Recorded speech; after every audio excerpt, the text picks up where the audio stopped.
बताई कपड़ा उपड़ा फाटा। अरे काका का भइल का मुड़वा पटकत हुआ? अरे का बताए बाबू, दारू पियक ना मिलत था। काय मतलब इतना परेशान रहल जला? हई साइकिल काहे बेच देता? एक का साइकिल है बाजारे जाइला। छोड़ता दूसरा साइकिल आई जाई। चला ठीक ले जा बेच दा। भैया साइकिल बिकाऊ है, रिमिया चले ले फिर रिया चाप के दौड़े ले। भैया 500 500 500 ले ले भैया चाप के। भैया लोहा का माल बिकाऊ है। ए भैया ये हमार साइकिल ले लेता, बहुत मजबूरी है। बाका मार दवा गटाइयम टांग के का पूरी रहिया छे के घुमत हवा, कमान मजबूरी है। अरे भैया 500 में देत है यार। ले ले भैया। हाँ ले ला साइकिल लेके चला। अरे मला कटे पियक्कड़ है भैया।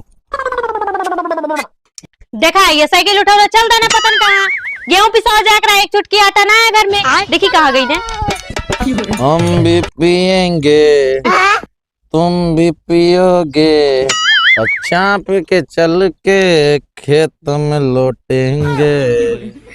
ए बुढ़ो एक दो साइकिल और रख ले होता बेच देता।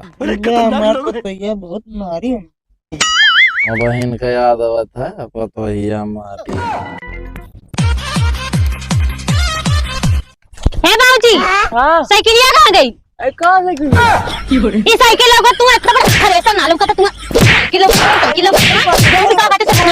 है भैया लोगन सुना, ये तो हमार बुढ़ाऊ दारू पी के सटिया गया एकदम। लेकिन ता लोगन चैनल वा सब्सक्राइब कर दा।